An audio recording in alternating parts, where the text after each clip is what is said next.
to the DolphinsTalk.com podcast, the most listened to daily Miami Dolphins podcast on the internet.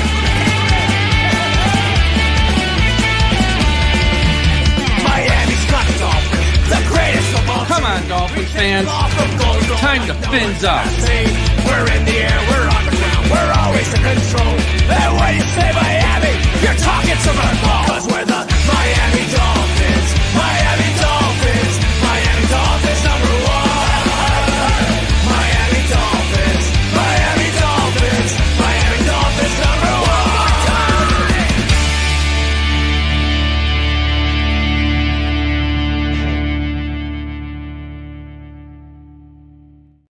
Good evening, Miami Dolphins fans. How are you today? And thank you for listening to the DolphinsTalk.com podcast on this Wednesday night, February the 5th.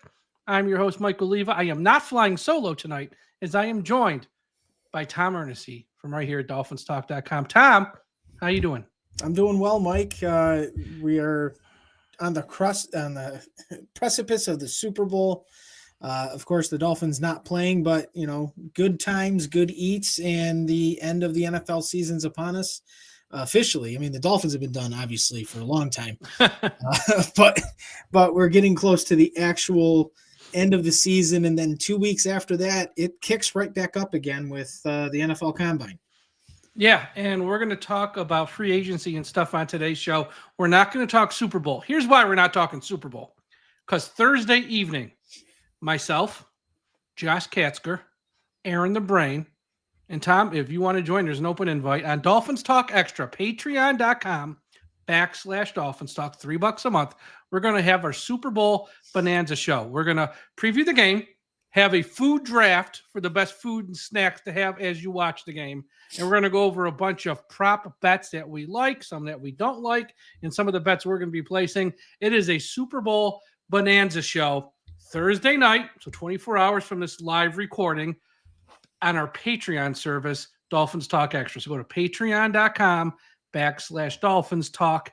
Pay your $3 a month. You get much more than that. We give away prizes like autographs and stuff like that. We have a private message board where you can, you know, if you don't want to be on the social media apps and have more of a low-key conversation with other fans of Dolphins, we have a private message board for that. And there's bonus podcasts and extra podcasts where we talk, yes, about the Dolphins. We also have a pro wrestling show. We have a music show. We got a television show. We're going to have a general sports show, which myself and Tom might hop on after we're done here tonight and do something like that. So patreon.com/Dolphins Talk. But before we get to tonight's show, we got to have a quick word from our sponsor.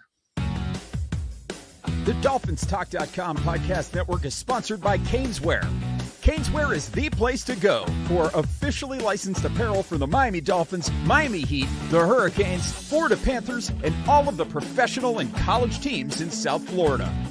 Looking for the latest jersey, a birthday gift, or the newest hat to hit the market of your favorite South Florida team? Check out Caneswear for their overwhelming selection of sports apparel. Located at 2655 South University Drive, Davie, Florida, Caneswear has it all. Not in South Florida? No worries. Visit Caneswear.com to shop their inventory from the comfort of your home, and they'll ship it to you. International fans, too. Caneswear.com is the spot that Miami fans shop. That's Caneswear.com. Caneswear.com.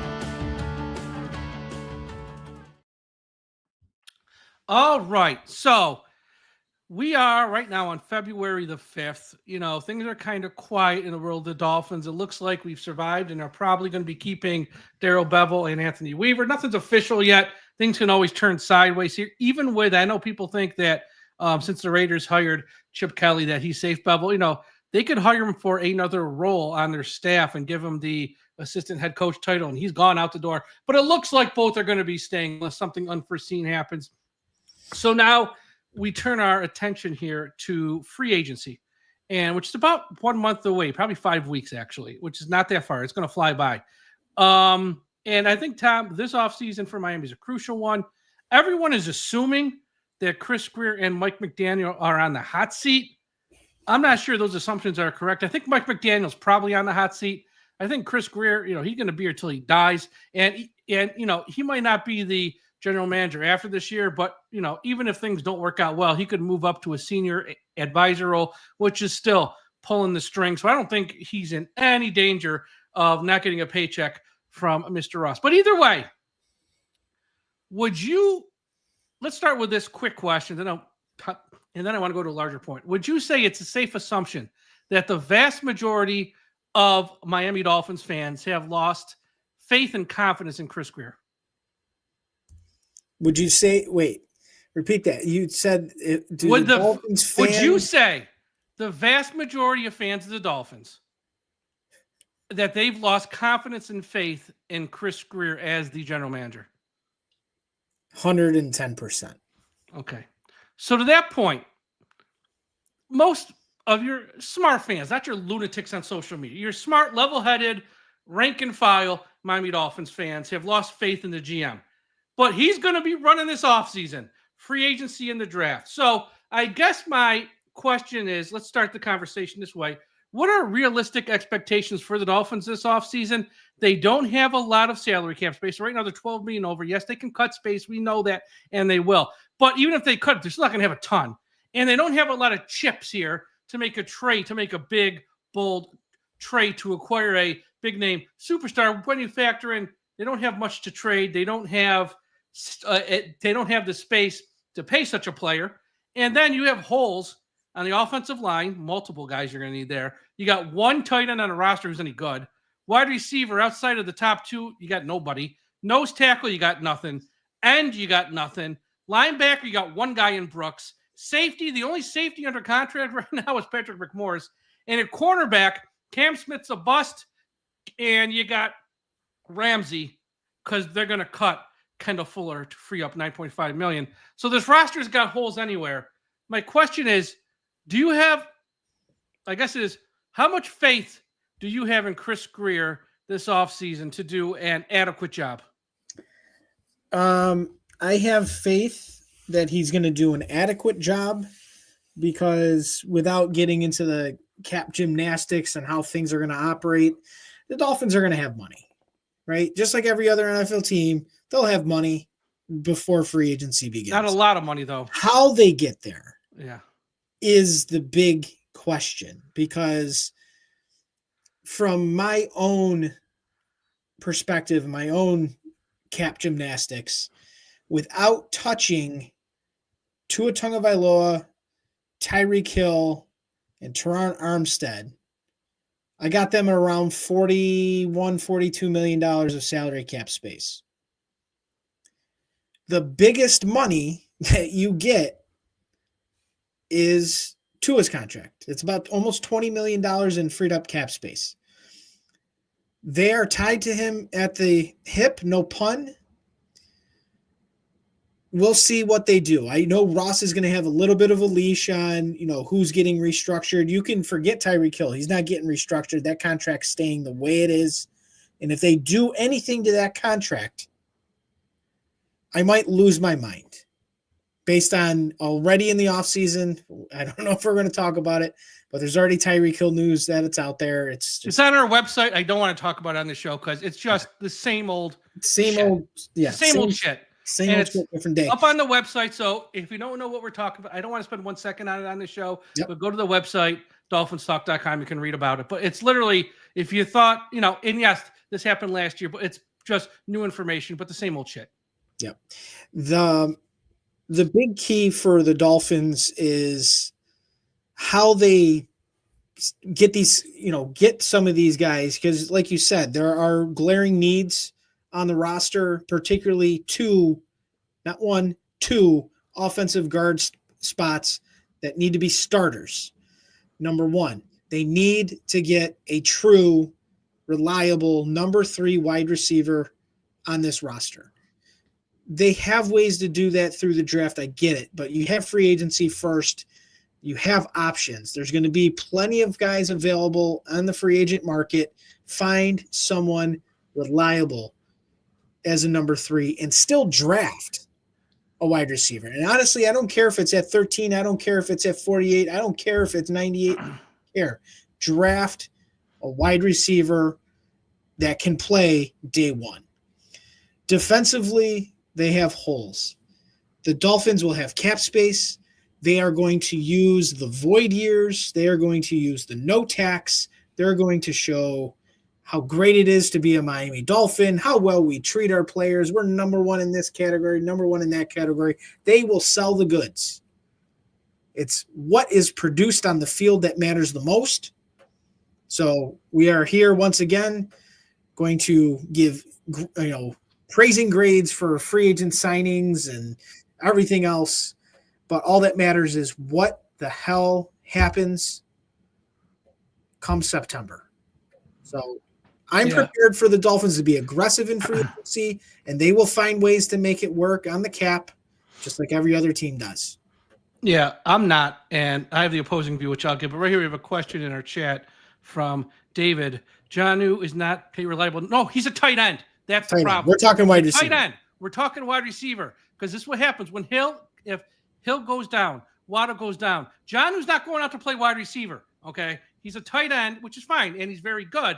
But he's a tight end, and also Washington, who he came on late last year. He's a number 4 wide receiver, folks. If you put him in as a number 3, he will let you down and he will disappoint you. He's a number 4. Don't treat him as anything more than. I mean, he's a good number 4 probably, and he probably will be next year as he improves some. But don't overvalue these guys and try to make them something they're not. And that's where fans of the Dolphins always get their heart broken because they do this every year with some guys.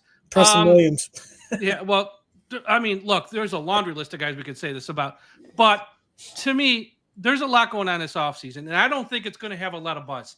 I think what Miami did last year, where they let guys like Hunt walk and Wilkins walk and some of the other guys, key players walk, they didn't really replace them, and they were like low-key, under-the-radar signings like a Jonnu Smith, like a Jordan Brooks. Well, those are the 2 that worked out. And then they went cheap on one-year deals with old guys like a Jordan Poyer, Shaq Barrett, Odell Beckham. I think they're going to run that back. Not with those guys, obviously, but they're going to run that back with that type of strategy because, again, with the money, I think their hands are tied. Someone else in the chat is asking if we're going to have a splash move this offseason. Jeff, you can go a splash move. No, I don't. I mean, would he like to? Yes. I just don't think it's possible because of all the big contracts they gave out last year. And I said this on a show probably a week or 2 back. You're right. Tyreek Hill, here's what I'll say about Hill in that contract. They owe him a lot of money by August 31st. His bonus is not in March. Most of the contracts that are structured where these guys get their bonus around the first week of March at the start of the new league year. His is unique and different. He has a big payday coming August 31st. I don't think they're going to trade him now. I think they're going to go through this with him. He's on the team now.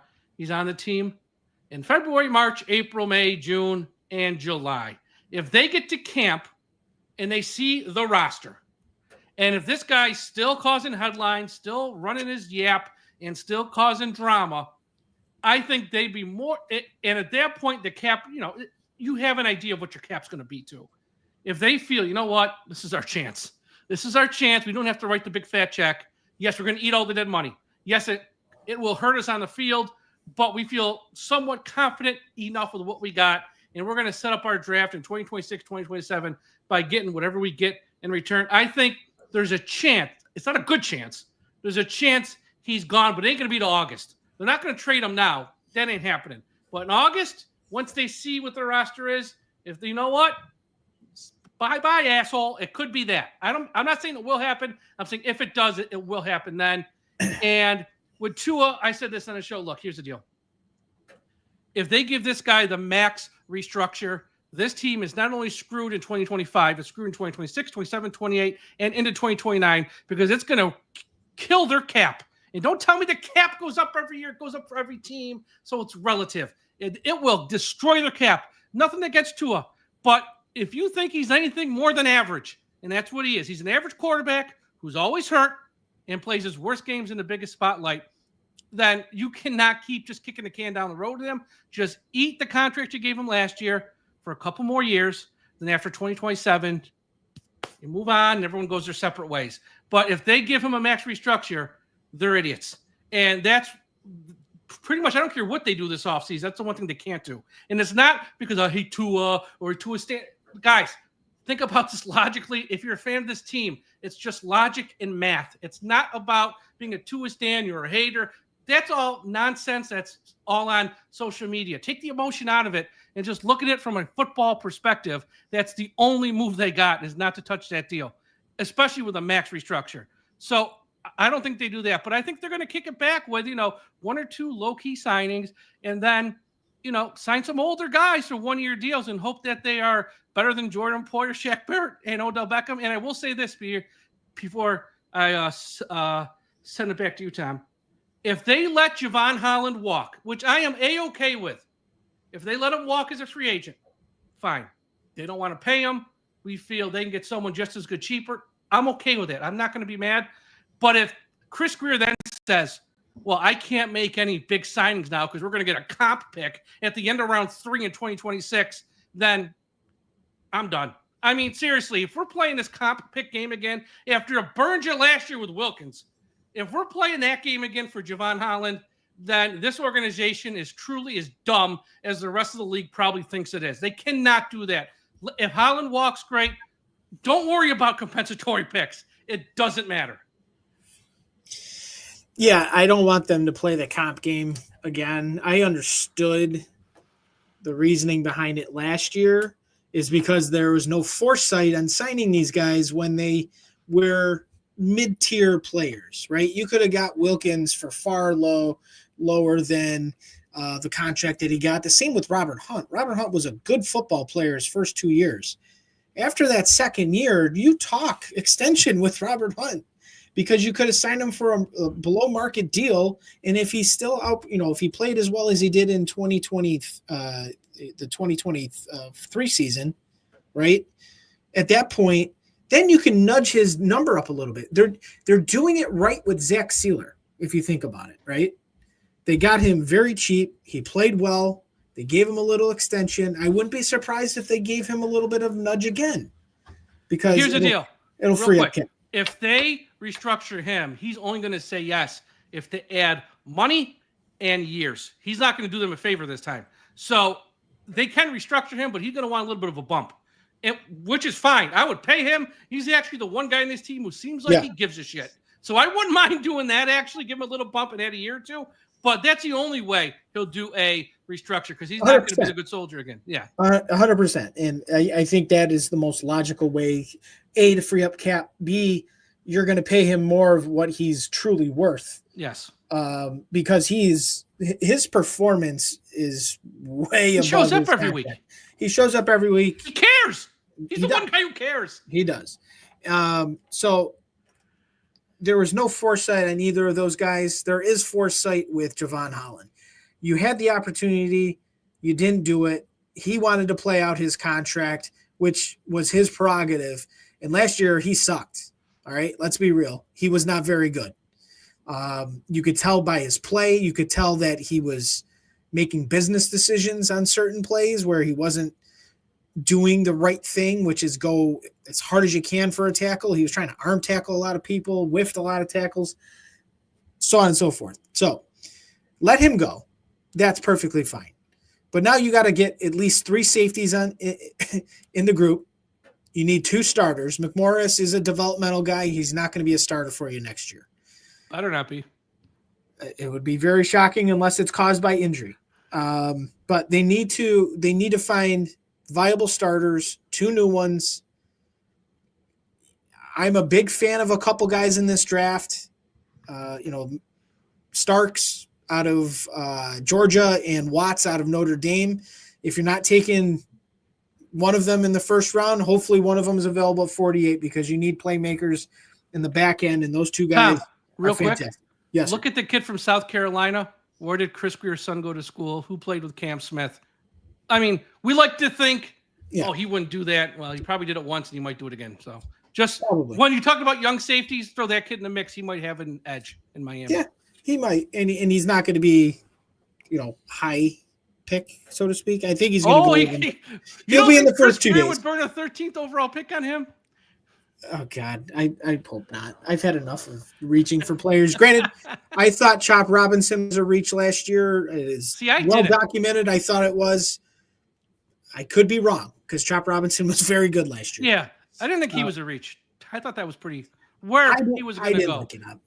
I thought from like 20 on was his range, and that's where he went, like pretty much from 20 on. Yeah, I figured, in the moment it was like, damn the Steelers for taking, the guy that I wanted, the offensive. I wanted Verse. And yeah, Verse was great too. Obviously, great. but when you're looking at Rookie of the Year, Verse probably gets it. Chop Robinson's right there with him. Oh yeah, so, look, it's not like they were miles apart, but I think Verse is just a little bit better. Yeah. Oh, Verse had a fantastic year. There's no doubt about that. But yeah, I think the Dolphins, I'm taking the other approach. I still think because of the position they've put themselves in, they did this last year, signing old aging players, minus Calais Campbell again. There's always that one. He was the one that worked. Everyone else sucked. He is the unicorn of the group. I don't think they go that direction. I really feel they're going to be aggressive on day one of free agency. I believe they land at least one or two guys. I would assume one would be an interior offensive lineman that can start right away. And then the other one, I believe, would either be a linebacker or a defensive back of some sort. I think the Dolphins are going to be players.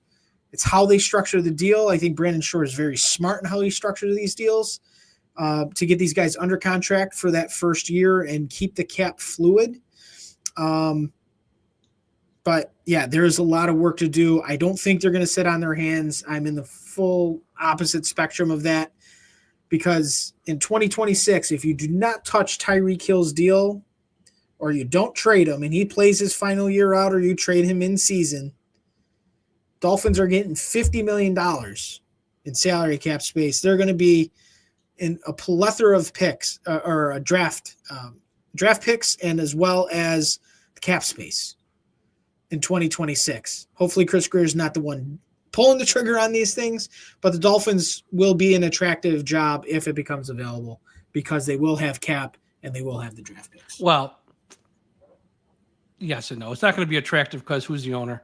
And if Chris Grier is around in any capacity, no one's going to want to come here, but that's a different story for a different day. So attractive from salary cap situation, not attractive because owner, the Grier cloud, and also you're probably still stuck with Tua for at least a year, which is going to be a disaster. We have someone in our chat. God bless some of you fans. God bless you. Yeah, great. Taj Washington's going to come in after missing his rookie year and be a number 3. Guys, come on, man. You can't. Come on, man. You gotta be better than that. Yeah, I just think they're gonna lay low key signings, and they're gonna look. They got 10 picks, and I think they're gonna look to use those 10 picks. Look, out of those 10, if he gets 2 year one contributors, I'll be happy. Most general managers, I'd ask for like 3 or 4. For Grier, I got the bar set at 2. If we get 2 guys who can come in and contribute year one out of those 10, but they're gonna have the confidence to say, we're going to get more than 2, which they should have that confidence. But yeah, we'll see how this plays out here. Real quick, and then we'll wrap up this show. But before I get to a few speed round questions for you, quick shout out to everyone listening at finheaven.com. Everyone go to finheaven.com, largest Miami Dolphins message board on the internet. Also, a shout out to our friends at the I Am a Miami Dolphins Fan Facebook page run by the great and talented Carlos Hernandez. Carlos is the best. The I Am a Miami Dolphins Fan Facebook page is the best. Also, if you're on Facebook, make sure you're a part of that. Also, wherever you're listening to this podcast, Apple Podcasts, Spotify, Podbean, Podchaser, Audible, iHeartRadio, or one of the other hundreds of platforms you're on, hit that subscribe button. If you're watching us on YouTube, smash that little thumbs up, that like, smash it right now. Only takes a second. Smash it and make sure you subscribe to the channel. Okay, speed round questions. We'll go through these here, then we'll wrap up.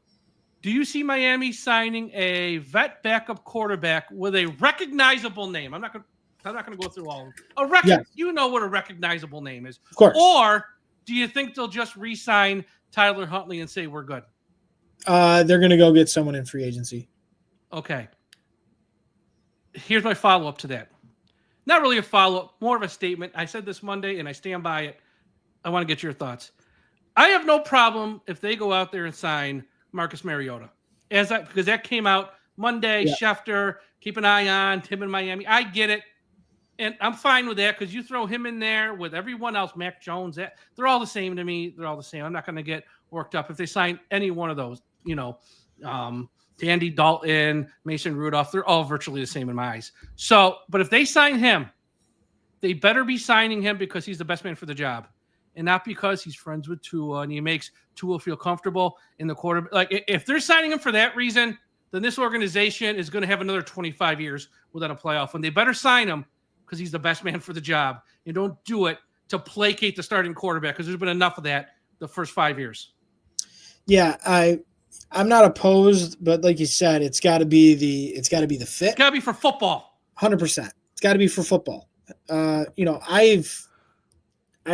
was blasted last week or the week before. I threw a name out there.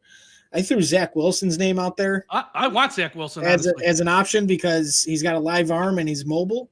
And I think there's still enough there with that kid. The Jets can't ruin everybody. I mean, look at Sam Darnold. That's what Zach Wilson might be. He might be Sam Darnold 2.0 actually. So I would see what the market looks like for him, bring him down to South Florida, have him be the number 2 quarterback, and in a pinch, obviously he's got experience. And I think he would be able to play, and hopefully the system isn't just tailored to one damn player, and it works for everybody. So here's to hoping. 2 things about Zach Wilson. He won more games with the Jets than Rodgers did, and he didn't have Adams. He didn't have Mike Williams or any of those guys around him. He won more games with the Jets than Rodgers. And B, if he ever came here, turned around his career, was good. And, even in a year or two, maybe, because there's more injuries, he surplants Tua. Imagine torturing the Jets for the next 8-10 years with Zach Wilson under center. Oh, baby! I'm not saying it will happen, but I'm just saying it'd be hilarious. It'd be hilarious. Awesome. Nice hypothetical. Okay. It's hilarious. Yeah, exactly. Yes, just a hypothetical, folks. Don't read into it. Do you think Miami re-signs any one of these 3? Liam Eichenberg, Isaiah Wynn, or Robert Jones? Isaiah Wynn's got the best shot. I think there's a good chance he re-signs 1. I wouldn't be shocked if he re-signs 2. Because leading to my next question, do you see Miami signing more than 1 veteran free agent offensive lineman, not counting those 3? 1 guy who hasn't been on the team before. Yeah. Because I always see them. Here's my theory. Tell me if I'm nuts. They're going to re-sign somebody. I don't know who they're going to sign. They'll sign a guard from another team. Then they'll re-sign like Wynn and Jones and be like, and then they'll take someone in the draft and they'll be like, offensive line's fixed. And you're like, wait, we only brought 1 guy and a rookie who we don't know is any good. You're telling me this is fixed. And then they'll say, well, we addressed it. You're more worried than we are. That's what I see happening. I don't think they're going to go out there and sign 2 guards and take 1 in the draft. Like, that ain't happening. They might sign 1 free agent guy who's going to start, re-sign Wynn, have him compete with the rookie, and let's call it a day. Yeah, I hope that I think Wynn is more of a viable option. I think I've seen more than enough of Liam Eichenberg and Robert Jones. Kick them to the curb. I don't even think you'll get a used bag of footballs for them as a comp pick because they won't be comp picks. But that's basically what they're going to be is 1 year. They're going to sign somewhere else for 1 year and be someone's backup. Eichenberg has been a complete bust. Remember, we traded up in the 2nd round to get him. Trade up 8 spots, gave a 3rd round pick. A complete failure at the next level. He was good in college. He sucked in the NFL. Let's be blunt. I think they go after 1 or 2 guys in free agency. I think they're going to be one of the teams. If you go back years ago, like it was no secret the Dolphins were signing Mike Wallace, right? That was no secret whatsoever. You knew it was going to happen. I think there's going to be 1 name or a couple names that are tied to the Dolphins that are interior offensive linemen that are at the top of that list, whether it's, like Trey Smith, for instance. He's a guy that is going to command some big money. He's been very good. I believe he was a tackle at college and he shifted him inside. He's been fantastic for the Chiefs. Pretty sure the Chiefs are just going to let him walk because, it's the Chiefs. They're in the Super Bowl for a reason. I think the Dolphins will be players for him. So don't be surprised once things go around at the combine. The Dolphins are going to be tied to one, if not two, veteran interior offensive linemen. All right. Will Raheem Mostert be on his team in 2025? If he's cut, you eat $1 million of dead money and save $3 million on the cap. He's gone. I agree. Here's an interesting 2023 one. was a phenomenal story. Yep. He's gone. But they're going to need that $3 million bad. Will Jake Bailey be on the team? If he's cut, it's only $550,000 of dead money. If he's cut, though, it opens up $2 million of cap space. Please, for the love of God. I mean, honestly, undrafted rookie free agent. It's a $500,000 dead money, so which is like, who gives a shit? And you're freeing up $2 million. That's $2 million you can put towards a safety. $2 million you can put towards a linebacker. $2 million to put towards your third wide receiver. You can find a punter anywhere. I mean, to me, that's a no-brainer. I don't care how well he holds. If Sanders is so good, someone else can hold for him. He'll survive. Last one. This is the most interesting one. Does Miami keep Bradley Chubb, counting $28.6 million on the cap, or do they cut him post-June 1st because they can't do it pre-June 1st? Cut him post-June 1st to open up $19.5 million, but eat $9 million of dead cap. I think they got to cut him post-June 1st. I think he's staying on the roster. If he stays on the roster, that means they're going to give the max restructure to Tua, and I think that's idiotic. If Jaylen Phillips can be ready by late September, first part of October, because I don't think he's going to be ready for the start of the season, and you got Chop, and you can add someone else in the draft, or you get someone else in free agency on the edge, I think this is the time to cut bait with Chubb post June 1st. You can sign all your rookies after June 1st with a 19.5. You can do any late signings you want to do in the summer. He ain't worth 28.6. No, he's not worth 28.6, but I think being how long he'll be removed from that injury that he suffered in Baltimore, he's going to have fresh legs. It'll be his last year in Miami one way or another. I think they just want the veteran body there, like over an Emmanuel Ogbah. You want to have Bradley Chubb. But prior to the injury, Bradley Chubb was playing at a very high level. It's unfortunate that, the coaching staff decided to keep him in when they were down 45 points to Baltimore. Yeah, coach is a moron. I think he's on the roster. I would be very surprised if they made that move, obviously, because the money's not good until after 6-1, and they got to be players now. So I think he's staying because he's going to be 30, but I still think he's going to be a good player, and I think he will help next year. Yeah. The only thing I would possibly push back on is you can't say he's going to have fresh legs when you've had 3 ACL surgeries. And this might be the one that just sort of he'll come back, but he might not be the same. I mean, just 3. One leg he had 1 leg he had 2. That's a lot. And I don't know if he'll be the same. But once again, to me, it's all small potatoes. It really comes down to what they do with the quarterback and if they touch that. But it'll be interesting to follow. So everyone, thank you for listening. We're going to bop on into a show on Extra because I think since we started the show, there's been a big NBA trade. And we're going to talk about that NBA trade on the Extra. We're going to talk a little pro wrestling, we're a Rumble, and talk about whatever else comes to mind as we do the Extra show. So if you're not signed up, go to patreon.com/DolphinsTalk. $3 a month, again, private message board. We have interactive shows where you can come on the shows with Josh, Aaron, myself, watch alongs. We give away autographed jerseys, autographs in general, prizes, contests, and then there's bonus content about the Dolphins podcast, about the Dolphins that are only for Extra subscribers, and some about the Dolphins, some about, like I said, pro wrestling, sports in general, news, rumors, whatever. So we thank you. Be sure to follow Tom on social media at DolphinsTalk Tom. Follow myself at DolphinsTalk and check out the website, DolphinsTalk.com. Everyone, have a great Wednesday night. Have a great Thursday. We'll talk to you again after a while. And folks, don't forget, we must put an end to highway profanity. Fins up.